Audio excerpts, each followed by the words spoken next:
नमो विष्णुपादाय कृष्णपृष्ठाय भूतले श्रीमते राधानाथ स्वामिनिति नामिने। नमो विष्णुपादाय कृष्णपृष्ठाय भूतले श्रीमते भक्तिवेदांत स्वामिनिति नामिने। नमस्ते सरस्वती देवे गौरवाणी प्रचारिणे निर्विशेष शून्यवादी पश्चात्य देशतारिणे। ओम अज्ञानतिमिरान्धस्य ज्ञानाञ्जनशलाकया चक्षुरुन्मीलितं येन तस्मै श्रीगुरुवे नमः। श्री चैतन्य मनोभीष्टं स्थापितं येन भूतले स्वयं रूप कदा मह्यं ददाति स्वपदान्तिकं। वन्देहं श्रीगुरु श्रीयुतपदकमलं श्रीगुरून् वैष्णवांश्च श्रीरूपं साग्रजातं सहगण रघुनाथान्वितं तं सजीवं साद्वैतं सावधूतं परिजनसहितं कृष्ण चैतन्य देवं श्रीराधाकृष्णपादान् सहगण ललिता श्रीविशाखान्वितांश्च। हे कृष्ण करुणा सिंधु दीनबंधो जगतपते गोपेश गोपिका कांत राधा कांत नमोस्तुते। तप्त कांचन गौरांगी राधे वृंदावनेश्वरी वृषभानुसूते देवी प्रणमामि हरिप्रिये। वाञ्छाकल्पतरुभ्यश्च कृपा सिन्धुभ्यैव च पतितानां पावनेभ्यो वैष्णवेभ्यो नमो नमः। श्री कृष्ण चैतन्य प्रभु नित्यानंद श्री अद्वैत गदाधर शिवासादि गौरभक्तवृंदा। हरे कृष्ण कृष्ण कृष्ण हरे हरे हरे राम राम राम हरे हरे। ईश्वरः परमः कृष्णः सच्चिदानंद विग्रहः अनादिरादिर् गोविन्दः सर्वकारण कारणम्। ओम तत्सत्। हरे Krishna. By the causeless mercy of the Supreme Personality of Godhead Sri Krishna, we are nicely studying Bhagavad Gita, the king of knowledge, Raja Vidya. By Krishna's causeless mercy, now we are successfully going to finish the third chapter of Bhagavad Gita, Karma Yoga. So what we are understanding from this chapter, that everyone is forced to act helplessly. But we also understand that why we are forced to act helplessly and how we can free ourselves from that force. One simple, only one answer for that. That is the title of this chapter, Karma Yoga.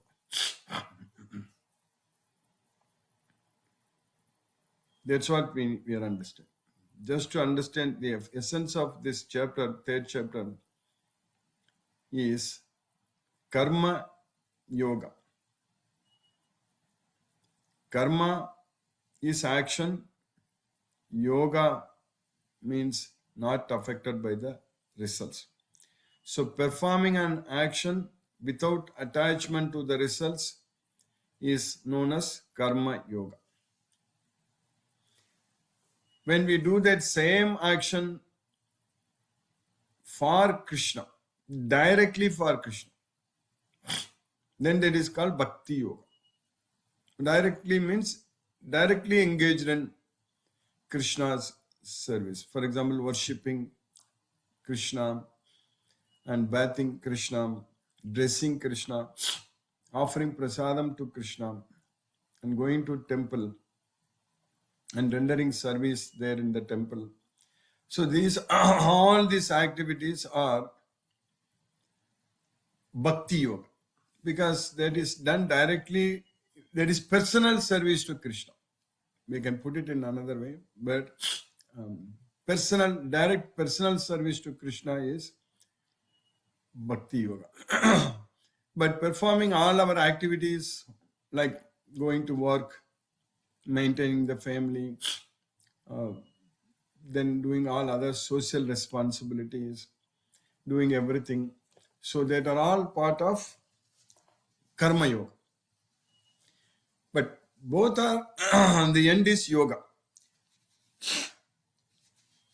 Then chanting Hare Krishna Maha Mantra, meditating, chanting Hare Krishna Maha Mantra, that is called Dhyana Yoga. And studying this Bhagavad Gita, that is Jnana Yoga or Sankhya Yoga. So, and this karma yoga is also known as buddhi yoga, because when we are acting without any attachment, that means we have to use our intelligence. Only an intelligent person knows the effect of working with attachment to the results. So, with intelligence, so when we perform our activities without attachment, so with intelligence, only we can perform our activities without attachment. So that is called buddhi yoga. All together, everything. This entire Bhagavad Gita is called yoga. That's what we need to understand. Because in everything, yoga is there. And then performing asanas, that is called also yoga, Ashtanga yoga or yoga, simply. So all these things, the meaning of yoga is not getting affected by the results of our activities. That's what is called yoga. That means being equal in both success and failure. So that's what is called yoga. Now for us, so this, understand this yoga is different, all are same only, yoga. And all these things, when we are doing it for Krishna, it is also called yajna.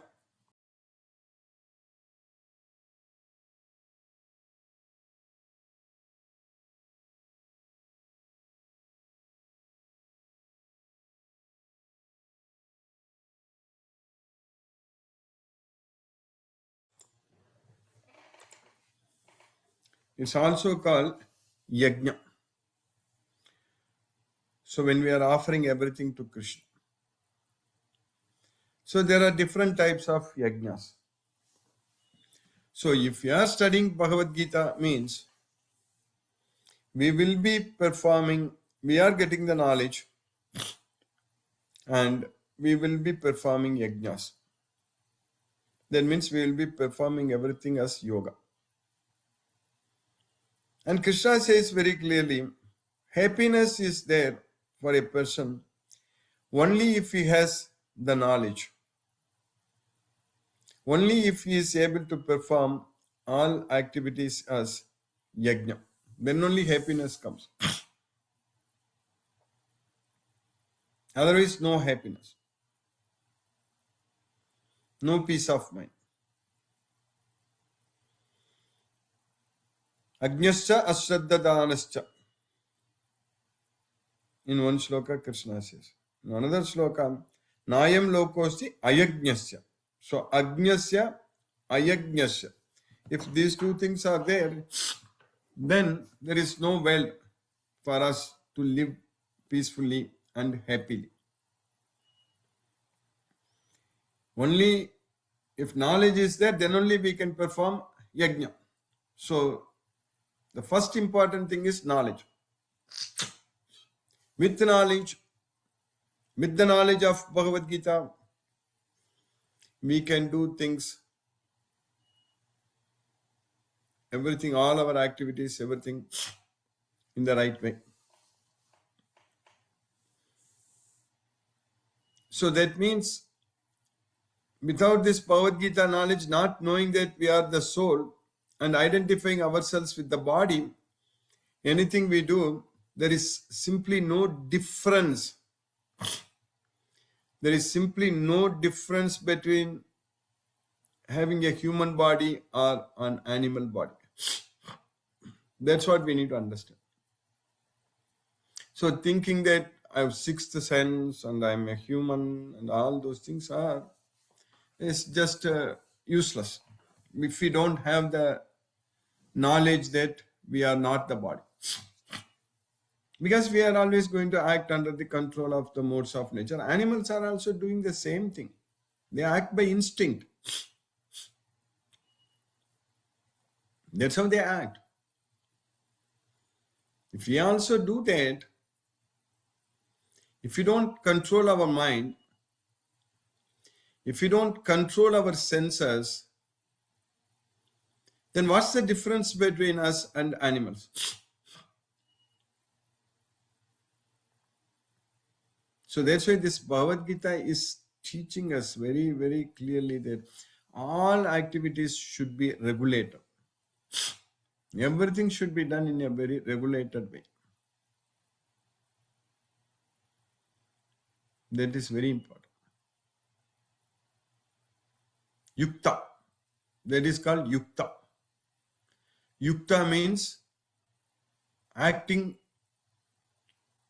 in a regulated way. That is called Yukta. If we are not able to regulate our activities, so regulation means there should be limit. And the limit means the limit, higher limit, lower limit, both are there. So it has to be within that limit. That's why Krishna said that for eating, one should not eat high, eat too much, one should not eat too little. So there is a limit.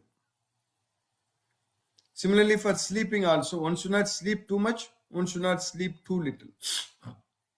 In all activities, any activity we do,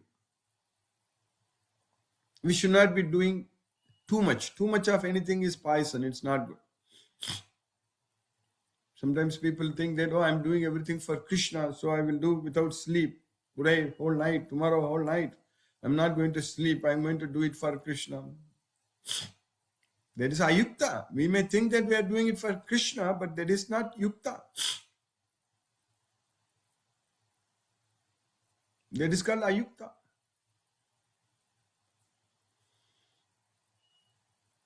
So one should regulate all the activities. So what we are studying now in the third chapter, we are finishing it up with the third chapter, the last sloka. The sloka number 42. So we have 43 slokas in the third chapter. In the sloka number 42, what Krishna is teaching us that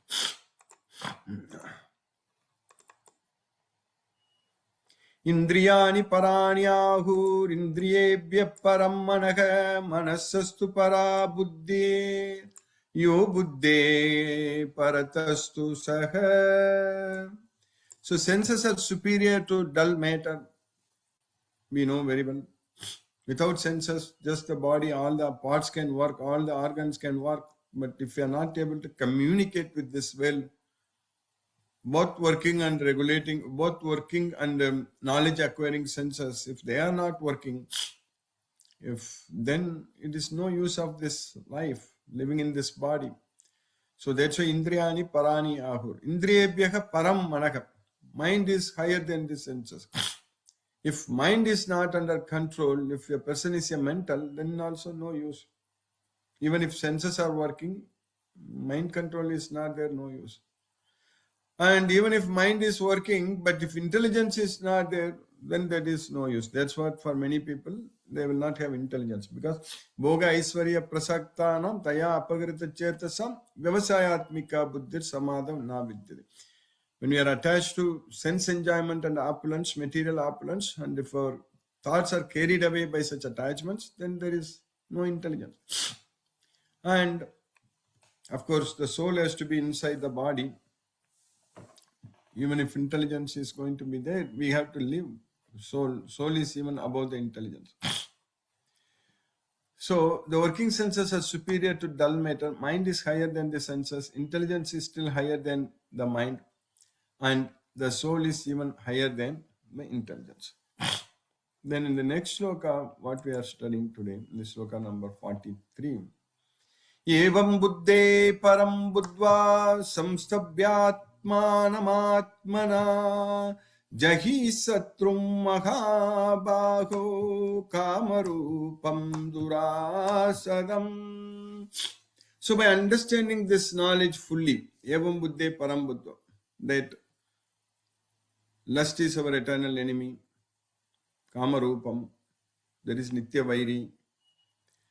So by understanding all these things, we need to now take control over our mind. If we don't do that, then lust is going to ruin our life. That's it. Everything is going to be gone. Our life is going to be miserable. That's why Krishna is saying that bring your mind under your control. Take control of your mind. Samstabhyatmanam atmanam. Then conquer this insatiable enemy, this lust, Jaki, Satru. Satru is enemy. You conquer your enemy, O mighty armed, conquer your enemy. That is Kama Rupam Durashatam. That is in the form of Kama, which is insatiable, which can never be satisfied. There is no way. Satisfying our lust, satisfying our desires is just pouring oil on the fire. That's it. Thus, knowing oneself to be transcendental to the material senses, mind and intelligence, O mighty armed Arjuna, one should steady the mind by deliberate spiritual intelligence and thus by spiritual strength conquer this insatiable enemy known as lust. That's what we need to understand. By Krishna's causeless mercy, we have successfully finished the 3rd chapter today. We'll start from the 4th chapter from tomorrow. Hare Krishna.